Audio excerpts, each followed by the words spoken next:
Hello everyone, you are watching a fragment of the Countdown program from May 25, 2023. Today is Thursday. Bonus story: Get Out of Civilization.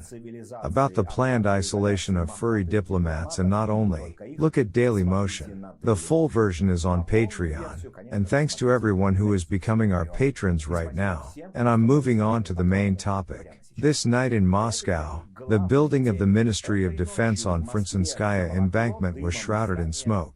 The Ministry of War smoked a little, then the smoke dissipated, leaving behind a pungent odor. Nothing. It smells of sulfur. Satan himself came to Shoigu, the Muscovites decided. At the same time, the Ministry of Defense itself said that nothing of the kind happened there. And, as always, they lied. It was on May 24 that Shoigu signed a document on the deployment of nuclear weapons in Belarus. At the same time, the head of the Russian Defense Ministry said that Russia would control tactical nuclear weapons in Belarus, as well as make a decision on their use. Devilry was going on around Shoigu himself. The day before, Prigozhin recorded such an insulting interview, almost obscuring the daughter and son-in-law of the Minister of Defense, that no one had any doubts that there was a serious force behind the bald boar.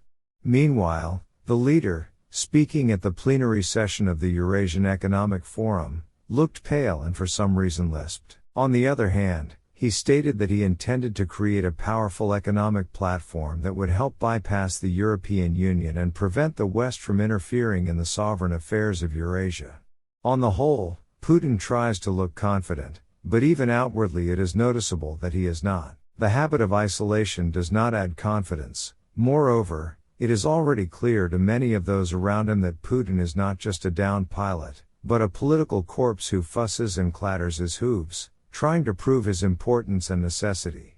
The black mark of the International Criminal Court continues to operate, and then there's Vadim Skibitsky, deputy head of the main intelligence directorate of the Ukrainian Defense Ministry, who said in an interview with Welt that Putin is a target for elimination. Putin notices that we are getting closer and closer to him, but he is also afraid of being killed by his own people, Skibitsky specified, adding that Prigozhin is also on the list of persons subject to Kobzonization. Our priority is to destroy the unit commander who orders his men to attack, he explained. So the Ministry of Defense shrouded in smoke is not the last bad sign for Moscow. Even the RDK raid in the Belgorod region was easily survived there, and no matter how much they discussed the ill-fated interview of the Wagnerian ghoul, no one personally slandered him on a tambourine.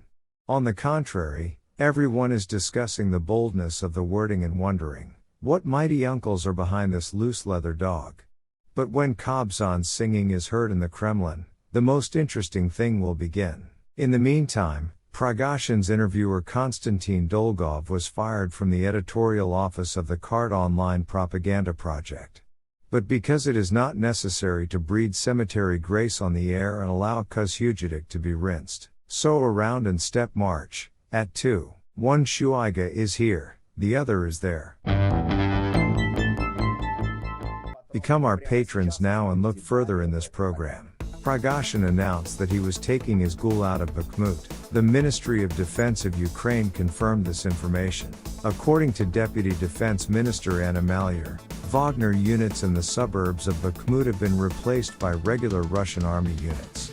Official Kyiv declares that the counteroffensive of the armed forces of Ukraine has actually begun. Mikhail Podolyak on the air of the Italian TV channel Rai 1 said that the counteroffensive has been going on for several days. A full-scale war stretched for 1,500 kilometers along the border with Russia. Moscow continues to use the nuclear theme. The Kremlin is no longer waving its rockets, but they are frightening the public either with the accident at the Zaporizhzhia nuclear power plant, or with a dirty bomb. Allegedly, Ukraine may blow up storage facilities for spent nuclear fuel in Kharkiv in order to blame Moscow for this. Not a trace remains of yesterday's political landscape in Russia. The Parnas party was liquidated by the decision of the Supreme Court in Russia. Isolate the cave, so seriously.